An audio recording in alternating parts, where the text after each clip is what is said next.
Peu d'individus ont exercé une influence aussi profonde sur la psychologie moderne que Carl Gustav Jung. C'est lui qui a introduit dans l'usage savant les notions d'extraversion et d'introversion, les archétypes, l'anima et l'animus, l'ombre et l'inconscient collectif. Psychiatre en exercice, Jung est considéré comme le fondateur de la psychologie analytique, analyse jungienne. Dans sa jeunesse, il a collaboré avec Sigmund Freud, le fondateur de la psychanalyse. Ils entretenaient une relation étroite et cherchaient conjointement à développer une théorie unifiée de la psyché humaine.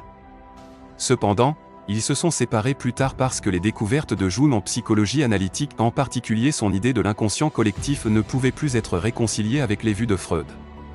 Cette rupture est devenue le résultat douloureux de leurs nombreuses années de travail ensemble. La psychologie analytique de Jung a effectivement jeté les bases d'une recherche empirique sur la psyché et a abouti à son œuvre majeure, les œuvres rassemblées, sur lesquelles il a travaillé pendant environ 60 ans. Jung a identifié 3 domaines principaux dans la psyché humaine, la conscience, l'inconscient personnel et l'inconscient collectif. La conscience englobe toutes les impressions et expériences dont nous sommes conscients, et c'est dans la conscience que l'ego se forme. Cependant, Jung a souligné que, comparé à l'inconscient, ce domaine est extrêmement petit. L'inconscient personnel est unique à chacun de nous, il comprend des pensées, des souvenirs et des idées que nous ne reconnaissons pas ou que nous avons réprimées en raison de leur nature pénible. En revanche, l'inconscient collectif est la partie la plus profonde de la psyché, il est hérité et non façonné par l'expérience personnelle. Dans l'inconscient collectif résident des archétypes, des images universelles et des schémas comportementaux communs à toute l'humanité. Jung croyait que nous héritons des archétypes de la même manière que nous héritons des instincts. De plus, il a consacré une étude approfondie au symbolisme religieux et mythologique. C'est précisément l'examen des mythes et des traditions religieuses qui l'a conduit au concept d'archétype. Il a observé des thèmes et des symboles récurrents dans les légendes de divers peuples et a trouvé des images correspondantes dans les rêves de ses patients atteints de troubles mentaux. Tout cela renforçait sa conviction de l'existence de l'inconscient collectif. Jung a beaucoup voyagé, en plus de visiter les États-Unis et l'Angleterre, il s'est rendu en Afrique de l'Est, où il a étudié les tribus locales qui n'avaient aucun contact avec la culture européenne. Il a également voyagé à travers l'Inde, où pour la première fois il a ressenti l'impact d'un monde culturel complètement différent. L'hindouisme, en particulier, a eu un effet profond sur lui et l'a aidé à mieux comprendre le rôle des symboles et des processus inconscients. Bien que Jung ait énuméré un large éventail d'archétypes, par exemple, le père, la mère, le vieux sage, le héros, le filou et d'autres, il a mis un accent particulier sur 4 principaux, le soi, le personnage, l'ombre et anima animus. Considérons d'abord l'archétype du soi. Pour comprendre ce qu'est le soi, nous devons clarifier en quoi il diffère de l'ego, qui appartient au domaine de la conscience. Selon Jung, le soi surclasse l'ego en statut et en signification. L'ego se développe au cours de la vie d'un individu et est donc un facteur conscient. Théoriquement, on peut décrire pleinement l'ego, mais ce faisant, on ne décrirait que la partie consciente de la personnalité, en ignorant ses couches inconscientes. L'ego est formé à la fois de composants somatiques et psychiques. Somatique fait référence à notre corps, tandis que psychique fait référence au processus de l'esprit. Le corps et l'esprit contiennent des éléments conscients ainsi que ceux qui ne sont pas consciemment reconnus. La principale caractéristique de l'ego est le sens de sa propre individualité. Mais l'ego ne recouvre qu'une partie de la personnalité, la portion restante est constituée par l'inconscient. La totalité de la conscience et de l'inconscient est ce que Jung a appelé le soi. C'est-à-dire la structure intégrative de la personnalité. La volonté de réaliser le soi sous-tend le concept d'individuation de Jung, ou réalisation de soi, qu'il considérait comme l'objectif principal du développement humain. Il s'agit d'un processus à long terme dans lequel nous acquérons une compréhension et une conscience de plus en plus profonde de nos dimensions conscientes et inconscientes, en nous efforçant d'atteindre une plus grande complétude. Nous passons maintenant aux éléments que Jung considérait comme les parties les plus significatives de l'inconscient, la persona, l'ombre et l'anima animus. Ce sont les aspects qui affectent le plus sensiblement l'ego. Persona, selon Jung, est l'archétype de l'adaptation. Cette partie de la personnalité apparaît pour aider une personne à mieux s'adapter aux conditions sociales ou à fonctionner dans la société à son avantage. Essentiellement, c'est le masque que nous portons dans des situations particulières. Grâce à cela, nous présentons une version de nous-mêmes qui plaît à ceux qui nous entourent. Tout ce qui ne correspond pas à cette image idéalisée va dans l'ombre, ce que Jung a appelé le côté obscur inconnu de la personnalité. Jung a défini l'ombre comme notre côté obscur qui reste inconnu de la conscience.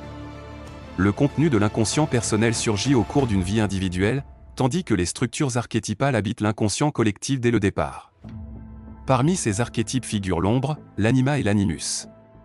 Mais l'ombre est considérée comme la plus accessible à la conscience, en partie parce qu'elle est si étroitement liée à l'expérience personnelle. Reconnaître son ombre demande un effort moral considérable, car nous devons reconnaître les aspects sombres de nous-mêmes. Nous pouvons percevoir certains traits de notre propre ombre, mais d'autres peuvent être si forts qu'ils sont à peine soumis au contrôle moral. Si nous ne parvenons pas à reconnaître le mécanisme de projection psychologique dans lequel une personne attribue ses qualités et ses désirs refoulés aux autres, nous commençons à voir le monde extérieur d'une manière déformée, comme s'il reflétait notre propre visage inconnu au point.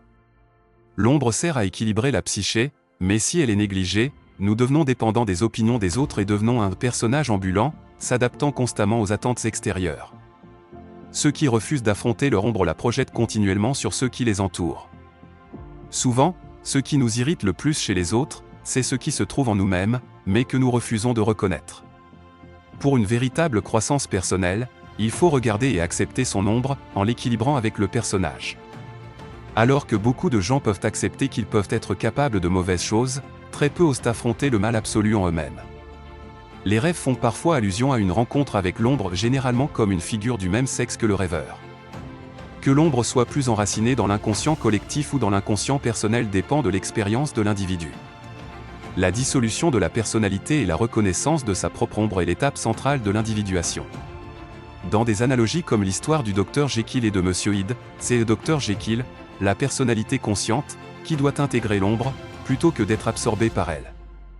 Si l'ombre devient autonome, l'individu devient son serviteur impuissant.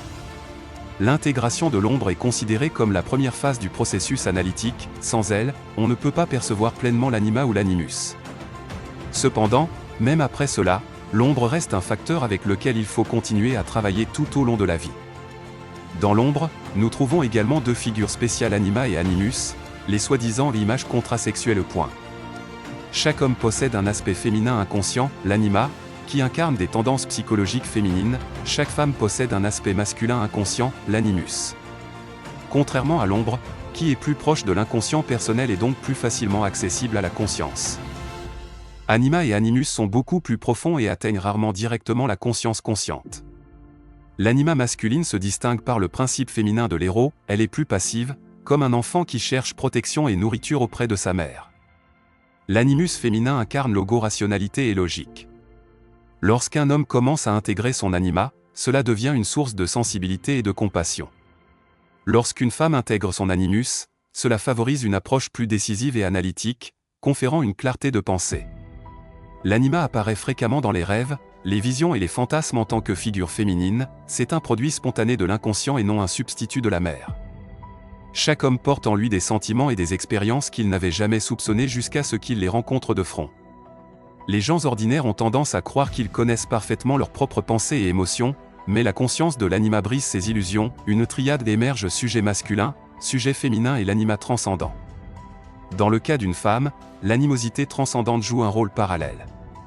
L'intégration progressive du contenu de l'inconscient collectif, surtout l'ombre, l'anima et l'animus dans sa personnalité, par la psychothérapie, l'introspection et la disposition morale à réviser ses croyances, peut avoir un impact profond sur une personne.